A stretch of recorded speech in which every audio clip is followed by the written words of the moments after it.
Vamos falar mais um pouquinho do Verdão, agora sim.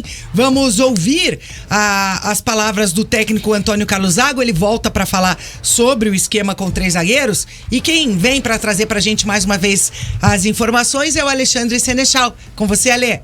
Voltando a falar um pouquinho mais aqui do Verdão do Alto da Glória, que vive um momento bem complicado na temporada, né? Nos últimos 15 jogos, 9 derrotas e 6 empates. Coritiba não vence desde fevereiro, final de fevereiro, quando bateu o Humaitá na primeira fase da Copa do Brasil. E ó que nessa sequência recente, nos últimos 15 jogos, levou 3 gols em 8 deles. Somente um empate contra o Sport 3-3 em casa na Copa do Brasil.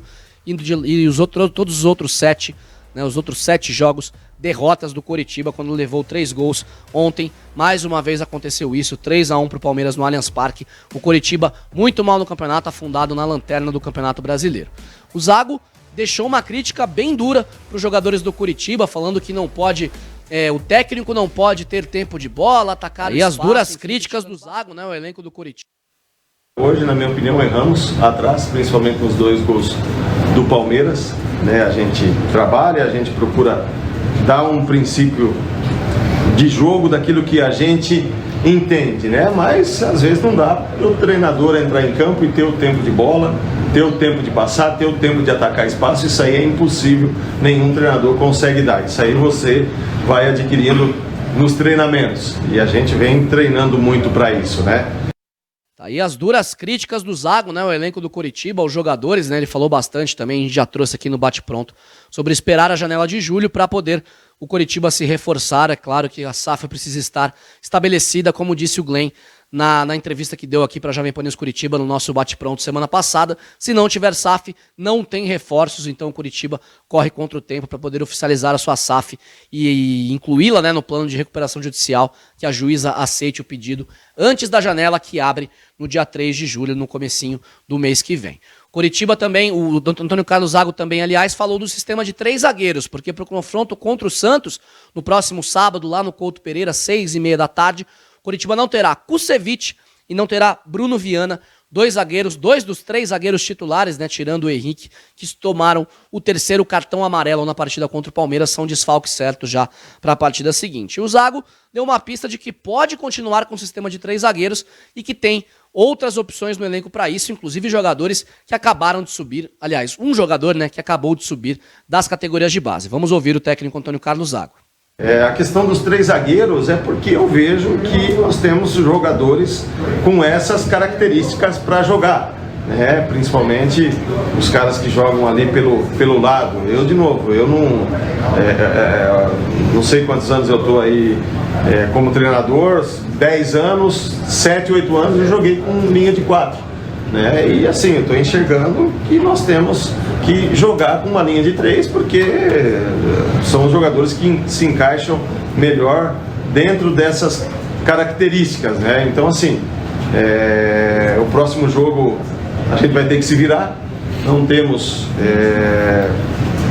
tem a volta do Jean, né? Talvez, tem o Vilar também, que é um jogador que está no grupo, e a partir do momento que você está no grupo, você tem que ter uma oportunidade, né? Porque quando você constrói um grupo de 25, 30 jogadores, 35 jogadores, você tem todos ali à disposição e você tem que dar oportunidade para esses jogadores, né? Independente do momento, independente do futebol. É assim que eu procuro trabalhar. Então nós temos 3 zagueiros, temos o Guilherme, que está subindo agora, que vem treinando com a gente também, que é um menino da base de 19 anos. Então Vilar, Henrique, Jean, que está voltando da seleção, e o Guilherme. São esses os jogadores que nós temos à disposição para o próximo jogo. E em cima disso, a gente vai trabalhar bastante para que não aconteça os erros que aconteceram hoje, né? O importante, quando acontece um erro, é você dar a volta por cima o mais rápido possível, né? E nós não estamos muito na posição de nos lamentarmos, né, com um ou outro erro. A gente tem que passar por cima e já tem, na próxima semana, começar a trabalhar, superar tudo isso e tentar sair dessa situação de novo incômoda que a gente atravessa. Mais uma vez aí uma resposta do Zago, falando sobre o sistema de 3 zagueiros, falando sobre os jogadores que tem à disposição.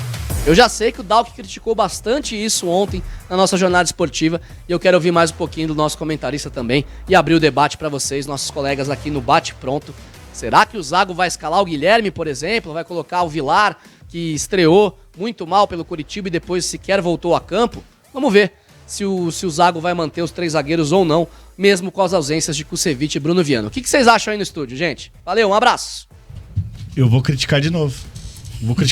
Porque pra mim não faz o mínimo sentido. Eu vou começar pelo Vilar, tá? O Vilar foi titular no jogo em que ele chegou contra o Fortaleza, aquele 3-0, que foi a estreia do Zago. Na verdade não foi bem a estreia do Zago, né? Ficou o auxiliar do Zago no banco de reservas, o Zago assistiu o jogo do camarote. Desde então, o Zago colocou o Vitor Luiz improvisado como lateral esquerdo, como zagueiro, perdão. Colocou o Henrique, que voltava de lesão, como titular. Colocou o Kusevich, que voltava de lesão, como titular. Colocou o Chancellor, que hoje está afastado do elenco como titular, voltando de lesão. E agora ele fala em Vilar, porque ele não tem o Kusevich e o Bruno Viana. Agora ele fala que o Guilherme está subindo da base. Agora ele fala em Jean Pedroso. Gente, pelo amor de Deus, olha o momento do Coritiba para você queimar jogador. Ah, teve o Thiago Dombrowski também, que foi muito bem contra o Vasco, e o Vilar estava no banco, mas o Thiago nem sabiam que estava no elenco do Coxa. Quem é que lembrava que o Thiago estava no elenco do Coxa? Não, nem sabia. Conheci ele agora. Sabe, eu sabia que ele tinha disputado o Paranaense pelo Azures, não fazia ideia que ele tinha voltado pro Coxa. Mas aí, o caso dele acabou então se machucando, mas assim, você pode queimar um jogador que é uma promessa, que pode, né... Eu vi um comentário ali quando eu critiquei lá atrás. Ganhar o seu espaço com o tempo. Teve um comentário que falou, qualidade não tem... Aqui, ó. Não vejo queimar as atletas da base, qualidade não tem idade, o João Vitor Alves. Eu concordo com isso, mas João, você tem que entender que é muito fácil você colocar atletas pra estrear, como o Palmeiras, por exemplo, que ontem pela primeira vez o Luiz Guilherme, de 17 anos, foi titular num jogo profissional. É fácil você colocar um jogador de 17 anos como titular num time como o Palmeiras. Vice-líder Agora voando. você colocar no Coxa, que tem 3 pontos em 27 disputados, numa situação em que precisa vencer de qualquer maneira, só pra manter esse esquema bizarro de 3 zagueiros, que não funcionou. Parece uma birra, né? Parece uma birra. Uma birra. Teimosia. E eu falei ontem, inclusive, eu falei, cara, talvez ele possa só colocar um esquema, um 4-3-3, que leve 7-0, pra daí sim ele ter uma base e chegar na coletiva e falar, aí, viu? Tentei. Por isso que eu não colocava 2 zagueiros, porque a gente vai levar 7. Tudo bem, mas tenta, porque esse não deu certo. E é básico. O Coritiba antes, no Campeonato Paranaense, antes de enfrentar o Operário, que naquele jogo usou 3 zagueiros mais aleatoriamente, né?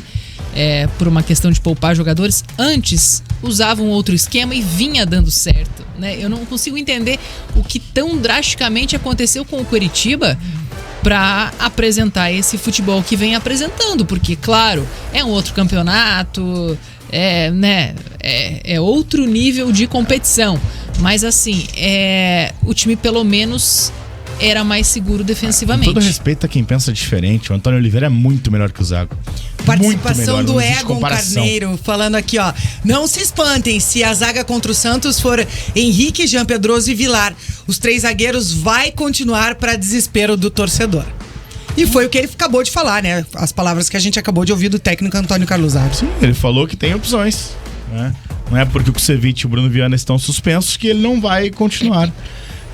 Cara, é complicado. É muito difícil, porque o Coritiba tá jogando mal, o Coritiba se defende mal mesmo com 3 zagueiros, o Coritiba geralmente perde o meio de campo porque tá dependendo apenas de Lisier e Bruno Gomes, né? O Gemerson começou muito bem e tá mal, o Natanael tá mal. O Natanael é outro jogador que me incomoda na situação de tomada de decisão extremamente errada.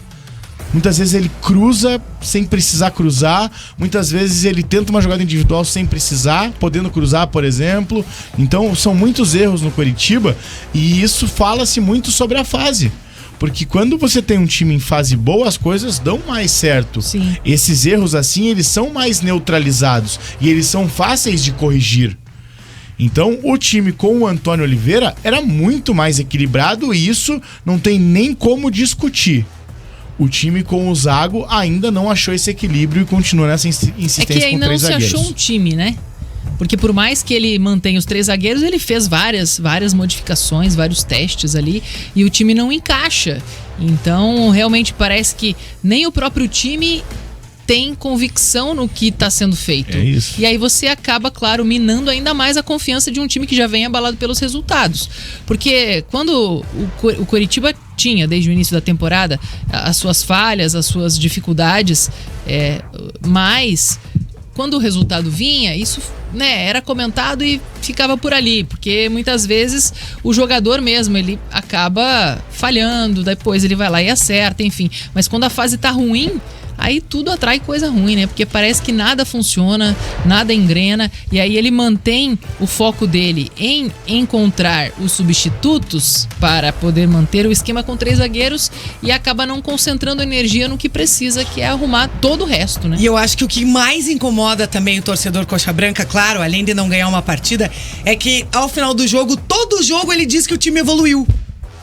E o torcedor, a gente que tá aqui acompanhando jogo a jogo, a gente não vê essa evolução do Coritiba em campo. Eu acho que isso é que incomoda o torcedor. Como a gente já falou diversas vezes, o esquema com 3 zagueiros que não vem surtindo efeito, não agrada o torcedor. Claro que o treinador não tem que pautar o trabalho dele pra agradar a torcida. Porém, uma coisa é você insistir numa coisa e dar resultado. Outra coisa é você insistir numa coisa que não dá resultado. Eu acho que essa evolução, eu não consigo ver evolução no Coritiba numa sequência. Mas quando você, vamos tentar tirar uma coisa boa, sei lá, o Bosquilha foi bem, deu uns passes, arriscou alguns chutes. Eu tirei uma coisa boa de longe. Ok. O Manga entrou e foi lá e fez o dele, aproveitou uma falha e tem faro de gol, foi lá e fez gol. Mas assim, são qualidades individuais que é o que você espera, é o mínimo do jogador, né? Porque é o que ele sabe fazer, é pra isso que ele foi contratado. Agora você não consegue ver consistência no time inteiro, né? Você não consegue ver um time entrosado e todos caminhando pra conseguir o resultado, né? É essa consistência que não se vê no time, não se tem segurança. Só uma situação, tem que ter muita calma com o Jean Pedroso, tá, gente? Não é porque ele estava jogando bem o Mundial Sub-20, que ele estava jogando bem no Sub-20, que ele aí já tem condições de ser titular profissionalmente. Tem que ter calma. Ele pode jogar, ele pode errar, que tem que ter calma. Não vai tirar a qualidade que ele tem. Ele é muito bom zagueiro, mas existe todo um processo evolutivo para a saída das categorias de base. Não é todo mundo. Por exemplo, eu vejo gente criticando o Endrick, que tem 16 anos. 16 anos. O Endrick é fraco, foi vendido pro Real Madrid, nem joga. Sim, ele tem 16 anos. Aí disputa a posição com Rony, Arthur e Dudu. Muito fácil pra ele a vida que ele tá. E você pega um time numa fase ruim que ninguém tá jogando, né? Até Exato. o Caio César caiu de rendimento. Exato. Você falou que não tirava nada de positivo, é o que eu digo. Dá pra tirar a entrada do Juan Assis, né? Como positivo. Segundo jogo como profissional, garoto seguro, fez o cruzamento. Deu assistência pro Aleph Manga. Então, assim, se é pra tirar algo de positivo, o Juan Assis que vem se firmando com muita tranquilidade no profissional.